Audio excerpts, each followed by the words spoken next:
السلام علیکم، میں سمیع ابراہیم اور آپ دیکھ رہے ہیں ہمارا یوٹیوب اور فیس بک چینل۔ FIR تو درج ہو گئی ہے، میں نے رات بھی آپ کو بتایا تھا، لیکن ان تینوں افراد کے نام اس میں شامل نہیں ہیں جو عمران خان نے تجویز کیے تھے۔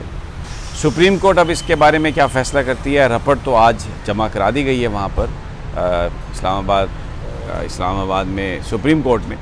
کیا اب اس پر کرتی ہے عدالت، یہ آنے والے دنوں میں پتہ چلے گا۔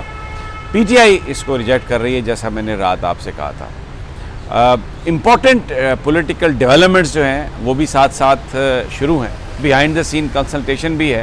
لیکن ان میں سے ایک سب سے بڑی جو اہم ڈیولپمنٹ ہے وہ ہے سعودی عرب کے پرنس محمد بن سلمان، جو سعودی عرب کے ولی عہد ہیں، ان کے وزیر اعظم بھی ہیں،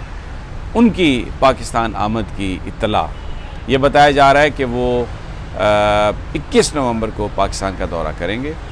اور ایک روز کا یہ دورہ ہوگا۔ اگر اب ہم ذرا غور سے دیکھیں تو گزشتہ 30 دنوں میں ابھی تک شہباز شریف کے ساتھ 2 انٹریکشنز ہوئی ہیں پرنس محمد بن سلمان کی، اور یہ تیسری انٹریکشن ہوگی بہت اہم۔ اس کا تعلق بین الاقوامی صورتحال سے بھی ہو سکتا ہے، لیکن اس کا تعلق پاکستان کی داخلی صورتحال سے یقیناً ہے۔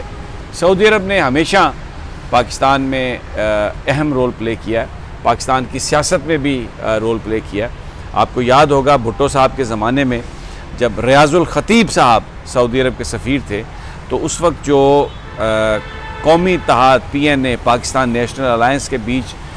جو مذاکرات تھے، جو پولیٹیکل ایکٹیویٹی تھی، اس میں ان کا ایک بڑا رول تھا۔ اور سعودی عرب کیونکہ پاکستان کے ساتھ بڑے ان کے برادرانہ تعلقات ہیں، جب بھی پاکستان میں کرائسس آیا ہے اس میں سعودی عرب نے مدد دی ہے۔ بہت سارے پاکستانی وہاں پر کام بھی کرتے ہیں، تو جہاں ریجنل چیزیں ہیں وہاں پر جو پاکستان کے انٹرنل جو سیکیورٹی ہے وہ سعودی عرب کے لیے بہت اہم ہے اس وقت، کیونکہ جو ہمارے 2 مقدس مقامات ہیں مدینہ منورہ اور مکہ شریف، ان کی جو حفاظت ہے اس کی بھی براہ راست ذمہ داری جو ہے وہ پاکستانی فوج نے اٹھا رکھی ہے۔ اور جو اسلامی ممالک کی ایک فوج بنائی گئی، اس میں جنرل راحیل شریف خدمات سر انجام دے رہے ہیں یہاں سے اپنی ریٹائرمنٹ کے بعد، اور اب بتایا جا رہا ہے کہ ان کا کانٹریکٹ جو ہے وہ ختم ہو رہا ہے، اور ظاہر ہے یہ بڑی اہم بات ہے کہ اس کا اگلا سربراہ کون ہوگا۔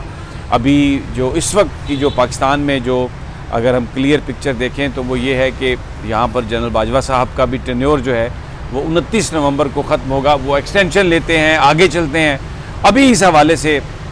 کوئی فیصلہ جو ہے وہ سامنے نہیں آیا۔ باجوہ صاحب اپنے طرف سے اور DGISPR یہ کہہ چکے ہیں کہ وہ کسی ایکسٹینشن میں انٹرسٹڈ نہیں ہے۔ اب دیکھنا یہ ہے کہ وہ اس حوالے سے کیا کرتے ہیں، لیکن پاکستان کے اندرونی جو حالات ہیں جس میں اس وقت کنفرنٹریشن ہے اور سیاست اس حد تک بڑھ چکی ہے، کنفرنٹریشن اس حد تک بڑھ چکی ہے کہ آج جس وقت میں آپ سے بات کر رہا ہوں اسلام آباد جانے کے کوئی تقریباً 14 کے نزدیک راستے ہیں، جن میں 12 یا 11 بڑی آرٹریز ہیں اور 2-3 چھوٹے چھوٹے راستے ہیں۔ ان سب پر PTI یہ کہہ رہی ہے کہ وہ رکاوٹیں ڈالیں گے، کچھ میں رکاوٹیں کھڑی کر دی گئی ہیں، بند ہے کچھ جگہوں پر جو اس وقت راستے ہیں، اور اب جمعرات سے لانگ مارچ دوبارہ شروع ہوگا وزیرستان سے، جمعے والے دن فیصل آباد سے نکلے گا، اور یہ مختلف علاقوں سے جن میں جنگ ہے، سرگودا ہے، بکھر ہے اور بہت ساری جگہیں ہیں، وہاں سے ہوتا ہوا یہ پہنچے گا اسلام آباد، پنڈی یعنی پہنچے گا 12 سے 14 دنوں میں۔ اب 21 نومبر کو اگر آتے ہیں پرنس محمد بن سلمان تو یہ تیسری انٹریکشن ہوگی، اور اس میں جہاں پر بیرونی ایشوز ہیں داخلی ایشوز پر بھی بات ہوگی۔ پاکستان کے اندر جو اہم سیاسی اس وقت کشمکش ہے، جو صورتحال ہے، اس پر بھی بات ہوگی۔ بڑا سوال یہ ہے کہ کیا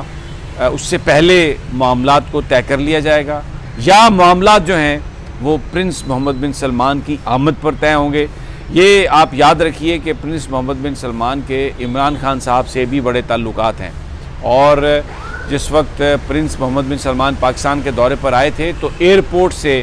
وہاں وزیر اعظم تک جو گاڑی تھی وہ عمران خان صاحب چلا کے لے کے گئے تھے، اور پھر بہت سارے پاکستانیوں کو عمران خان صاحب کے کہنے پر رہا بھی کیا گیا۔ اور جو عمران خان صاحب کا سٹانس ہے جس میں وہ امریکہ کو للکارتے ہیں، پرنس محمد بن سلمان بھی آلموسٹ اسی پیج پر ہیں، اور تیل کی سپلائی کے ایشو پر اوپیک ممالک جو اس وقت تیل کی پروڈکشن کے حوالے سے جو فیصلے کیے گئے ہیں اس میں امریکہ کو پرنس محمد بن سلمان بھی چیلنج کرتے ہیں، اور ہمیشہ پرنس محمد بن سلمان نے عمران خان صاحب کے لیے نیک تمناؤں کا بھی اظہار کیا۔ اب سوال یہ ہے کہ اس وقت جب ان پر قاتلانہ حملہ بھی ہوا ہے اور وہ ڈائریکٹ شہباز شریف صاحب کو اس میں چاہتے ہیں کہ وہ FIR میں بھی درج ہوں، اس وقت اگر پرنس محمد بن سلمان پاکستان آتے ہیں تو کیا عمران خان صاحب کے لیے ویسی ہی نیک تمنائیں ہوں گی؟ اور اس ساری میٹنگز میں، اس سارے معاملے میں کیا پرنس محمد بن سلمان عمران خان سے بھی ملنے کی کوئی خواہش کریں گے یا عمران خان ان سے ملیں گے؟ بڑے یہ اہم سوالات ہیں۔ اس کا سرکاری طور پر کوئی اس کا ذکر کرے یا نہ کرے، لیکن پاکستان کی جو داخلی سیاست ہے جس میں یہ آنے والی نگران حکومت، آنے والے الیکشنز، اہم تقرریاں، پرنس محمد بن سلمان کی آمد اس موقع پر، اور پچھلے 30 دنوں میں 2 دفعہ انٹریکشن ہو چکی ہے، اور اب اگر ہم دیکھیں تو 6 ہفتوں میں 3 انٹریکشنز، اس کا بڑا گہرا تعلق ہے پاکستان کی داخلی صورتحال سے بھی۔ ابھی تک جو اس ساری صورتحال کو سمجھنے والے لوگ ہیں وہ بات نہیں کر رہے اس پر، لیکن نون لیگ کے لوگ یہ ایک پلان بنائے ہوئے ہیں کہ وہ عمران خان صاحب پر ایک نیا ملبہ ڈالنے کی کوشش کریں گے کہ جب چائنا کے صدر آنے والے تھے تب بھی عمران خان کا دھرنا تھا اور بڑا پاکستان کو نقصان ہوا، CPEC میں بہت کچھ ملنے والا تھا وہ نہیں ملا، رہ گیا، اور اب اسی طرح سعودی عرب آ رہا ہے پاکستان، پرنس محمد بن سلمان لاکھوں ڈالر وہ لا رہے تھے، لیکن دیکھیں عمران خان پھر دھرنے پر ہیں، پھر لانگ مارچ پر ہیں، اور اس کا پاکستان کو بڑا نقصان ہوا۔ وہ یہ بات کر سکتے ہیں، یہ معاملہ اس طرح سے وہ لے جا سکتے ہیں۔ اور اس کے علاوہ بڑا اہم ایشو ہے یہ جو سارا لانگ مارچ کا، لیکن جو میری کچھ لوگوں سے بات ہوئی ہے ان کا یہ کہنا ہے کہ پرنس محمد بن سلمان کی آمد سے پہلے یہ جو معاملات ہیں یہ طے کر لیے جائیں گے اور یہ پروپیگنڈا کسی کو کرنے کا موقع نہیں ملے گا۔ لیکن بہرحال اگلے 6-7 دن بہت اہم ہیں، ان میں فیصلے ہونے والے ہیں۔ ایک بات میں آپ کو بتا دوں، آج میری کچھ لوگوں سے ملاقات ہوئی، ان کا یہ کہنا ہے کہ سندھ ہائی کورٹ کا فیصلہ اور اس کے بعد سپریم کورٹ کا جو فیصلہ آیا، اس بات کا امکان بہت کم ہے کہ کوئی ٹیک اوور کرے، کوئی ماورائے آئین کوئی اقدامات ہو سکیں، یا پاکستان میں اگر کوئی یہ سمجھتا ہے کہ وہ مارشل لا لگا دے گا اس صورتحال سے کا فائدہ اٹھا کے، تو یہ کام نہیں ہونے والا۔ پاکستان کی عدالتیں اس بات کی اجازت نہیں دیں گی۔ So very interesting scenario develop ہو رہے ہیں، اور میں انشاءاللہ اگلی ویڈیو میں مزید اطلاعات آپ کو دوں گا۔ زمان پارک میں عمران خان صاحب موجود ہیں، ملاقاتوں کا سلسلہ جاری ہے، اور ابھی دیکھیں انتظار ہے کہ اب سپریم کورٹ میں آگے کیا ہوتا ہے، کیونکہ یہ بنیادی حق ہوتا ہے کسی بھی سائل کا کہ جو بھی وہ انفارمیشن دے FIR میں اس کو درج کیا جائے۔ اب یہ پولیس کی مدعیت میں FIR درج، سائل نے جو کہا وہ نام بھی نہیں آئے، اور اگر سپریم کورٹ اس کو اسی طرح جانے دیتی ہے تو پھر بہت سارا ایک لیگل سوال ہے کہ کیا